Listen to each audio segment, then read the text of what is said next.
অনেকের মনে হয় স্কিন কেয়ার কমপ্লিকেটেড আর ফ্যান্সি প্রোডাক্টস দিয়ে হয়, পুরা ভুল। বাংলাদেশি বেশিরভাগ ছেলে সোপ অ্যান্ড র্যান্ডম ক্রিম দিয়ে স্কিন লিটারালি ড্যামেজ করতেছে। তুমিও কি তাদের মধ্যে একজন? যদি হয়ে থাকো, এই ভিডিও তোমার জন্য। আমি শেয়ার করব সুপার সিম্পল রুটিন, যেটা ফলো করলে তুমি স্কিনকে ফ্রেশ, গ্লোয়িং আর হেলদি করতে পারবা। Don't ignore this video, trust me, এই কয়েক মিনিট তোমার স্কিনের জন্য বেস্ট ইনভেস্টমেন্ট হতে পারে। এই স্কিন কেয়ার রুটিন কতটা ইম্পর্টেন্ট তুমি এটা শুনলে বুঝবা। আমি একটা এক্সপেরিমেন্ট করছি। গতকালকে আমার ইউটিউব চ্যানেলের কমিউনিটি পুলে পোস্ট করছিলাম যে গেস করো আমার এজ কত। অলমোস্ট শিওর ছিলাম 80% সাবস্ক্রাইবার্স ভুল গেস করবে। আমার অরিজিনাল এজ হলো 25, 70% অডিয়েন্স গেস করছে 24-এর নিচে। কেউ কেউ তো গেস করছে এই 19-20 হবে আমার। এটা কেন বললাম জানো? এইটা হইলো প্রুফ যে ভালো skin care plus healthy habits থাকলে বয়স কম বোঝা যায় আর স্কিন অলওয়েজ ফ্রেশ ফিল করে। তো স্কিন কেয়ার রুটিনে যাওয়ার আগে একটা জিনিস বোঝা খুব ইম্পর্টেন্ট, তোমার স্কিন টাইপটা কি। কারণ সবার স্কিন একরকম না। যেই প্রোডাক্ট আমার জন্য পারফেক্ট সেটা তোমার ড্যামেজ দিতে পারে। স্কিন টাইপ জানে না দেখেই অনেকে ভালো প্রোডাক্ট ইউজ করার পরেও নেগেটিভ রেজাল্ট পায়। চলো একটা কুইক টেস্ট করি, এইখান থেকেই বুঝে যাবা তোমার স্কিন টাইপ কোনটা। 1 নম্বরে অয়েলি স্কিন হইলে মুখ ধোয়ার 1 ঘন্টা পরে নোজ, ফোরহেড, চিন এই 3 জায়গায় অয়েলি ফিল করবা। 2 নম্বরে ড্রাই স্কিন, ফেস ওয়াশের পরে টাইটনেস লাগে, কখনো কখনো খসখসেও লাগে আর স্কিন ডাল দেখায়। 3 নম্বরে কম্বিনেশন স্কিন, টি-জোন অয়েলি মানে nose, forehead, chin oil but cheek area dry. 4 নম্বরে নর্মাল স্কিন, না বেশি অয়েলি না বেশি dry, soft and balance feel হবে। 5 নম্বরে sensitive skin, new product use করলে ইজিলি রেডনেস, ইরিটেশন বা বার্নিং ফিল হয়। সো আশা করি এখন ক্লিয়ারলি বুঝবা নিজের স্কিন টাইপ কোনটা। আর দেরি না করে let's start the day to night full skin care routine. Morning routine, প্রথম step face wash.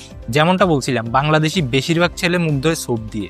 Result dry, rough আর আনইভেন স্কিন। সোপের হার্শ কেমিক্যালস স্কিনের ন্যাচারাল অয়েল রিমুভ করে আর তারপর স্কিন ড্যামেজ হয়। যেই সোপ বা ফেস ওয়াশ তুমি ইউজ করো ওগুলোতে সালফেট, SLS আর পারাবেন থাকে আর এইগুলো স্কিনের ব্যারিয়ার খারাপ করে, ময়েশ্চার লস বাড়ায় আর পরে ইজিলি ইরিটেশনস, পিম্পলস আর ড্রাইনেস হয়ে যায়। তাই ইউজ করো জেন্টেল ফেস ওয়াশ বা মাইল্ড ক্লিনজার। ঘুম থেকে উঠেই প্রথম কাজ ফেস ওয়াশ করা। ওয়াশ করার সময় কুসুম কুসুম গরম পানি ইউজ করো, মানে বেশি ঠান্ডা বা গরম যাতে না হয়। ফেস ওয়াশের সময় 30 সেকেন্ড জেন্টেল সার্কুলার ম্যাসেজ করো। ব্লাড সার্কুলেশন বেটার হয় আর স্কিন ইনস্ট্যান্টলি ফ্রেশ ফিল করে। ভাই মনে রাখবা, এক্সেস স্ক্রাবিং করো না, স্কিন থিন হয়ে যায়। আমি কিছু ভালো জেন্টাল ফেস ওয়াশ রিকমেন্ড করে দিচ্ছি, এগুলোর মধ্যে যে কোনো একটা নিতে পারো, স্ক্রিনশট নিয়ে রাখো।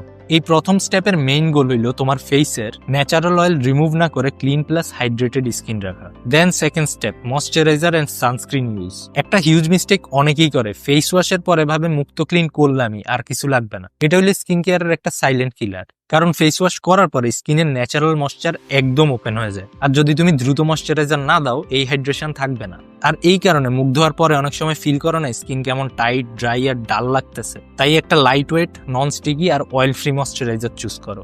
স্পেশালি আমরা যারা বাংলাদেশি ওয়েদারে থাকি, এখানে হিউমিডিটি বেশি, তাই light weight formula best. Moisturiser apply করার পারফেক্ট টাইম ফেস ওয়াশ করার পরে 30 সেকেন্ডের মধ্যে। টি সাইজড অ্যামাউন্ট নিও, ফিঙ্গার টিপ দিয়ে জেন্টলি ড্যাপ করো আর পুরো ফেসে সমানভাবে স্প্রেড করো। ওভার অ্যাপ্লাই করো না, নাইলে স্কিন অয়েলি হয়ে যায়। মোস্ট ইম্পর্টেন্ট জিনিস স্কিন কেয়ারের সানস্ক্রিন। 90% ভাইয়েরা সানস্ক্রিন অ্যাপ্লাই করতে ভুলে যায় আর অনেস্টলি এটা হইলো স্কিন এজিং এর নাম্বার 1 রিজন। তুমি চাইলে দুনিয়ার বেস্ট প্রোডাক্টস ইউজ করো, কিন্তু সান প্রোটেকশন ইউজ না করলে কোনো লাভ নেই। কারণ এটা ইউজ না করার ফলে pigmentation, tanning, wrinkles, uneven tone আর সবচেয়ে খারাপ লং টার্মে স্কিন ব্যারিয়ার উইক হয়ে যায়। বলতে পারো যে না ভাই আমি ঘরে থাকবো, আমি সূর্যের কাছেই যাব না, ঘরেও ইউভি আসে, তাই সানস্ক্রিন অ্যাপ্লাই করা মাস্ট। বাংলাদেশে সূর্যের তাপ এত বেশি যে ইভেন ক্লাউডি দিনেও ইউভি রে স্কিন ড্যামেজ করে।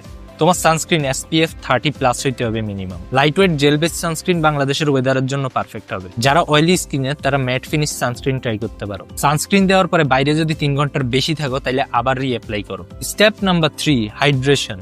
এই একটা স্টেপ যেটা স্কিন কেয়ারের পার্ট মনে হয় না, বাট অনেস্টলি এটা ছাড়া হেলদি স্কিন পসিবল না। ঘুম থেকে ওঠার 5 মিনিটের মধ্যে 1 গ্লাস পানি খাও। হয় কি আমরা ঘুমানোর পর স্কিন ন্যাচারালি ডিহাইড্রেটেড হয়ে যায় আর তুমি যদি পানি না খাও স্কিন ডাল, ড্রাই আর টায়ার্ড লুক দিবে। তো সকালবেলায় 3টা simple step, face wash, moisturizer, sunscreen and 1 glass পানি। ফেস ওয়াশের পরে আমি personally vitamin C serum use করি, কিন্তু এই রুটিনে সিরাম রাখি নেই কারণ সিরাম সবার স্কিনে স্যুট করে না। আমি চাইছি এই রুটিনটা মোটামুটি সবার জন্য ইজি আর সিম্পল থাকুক। আর ভাই একটা ইম্পর্টেন্ট কথা, পুরা দিন তুমি তোমার ওয়াটার ইনটেক কমপ্লিট করবা, মিনিমাম 3 লিটার পানি। ব্যালেন্স ডায়েট মেনটেন করো, মানে ফ্রুটস, ভেজিটেবলস আর প্রোটিন। এইসব স্কিনের ফাউন্ডেশন। দেখো কোন খাবারগুলো তোমার স্কিনকে গ্লোয়িং অ্যান্ড হেলদি রাখতে হেল্প করে। এটারও স্ক্রিনশট নিয়ে রাখতে পারো। রাতে মর্নিং রুটিনের মতো সেম স্টেপস ফলো করো। ফেস ওয়াশ প্লাস ময়েশ্চারাইজার, শুধু সানস্ক্রিন ছাড়া, কজ রাতে সানস্ক্রিন ইউজ করার কোনো প্রয়োজনই নেই। এতটুকুই simple basic skin care routine. And যাদের ফেসে স্পটস আছে এখানে ক্লিক করে ভিডিওটা দেখতে পারো। ফুল সাইন্টিফিক সলিউশন দিছি।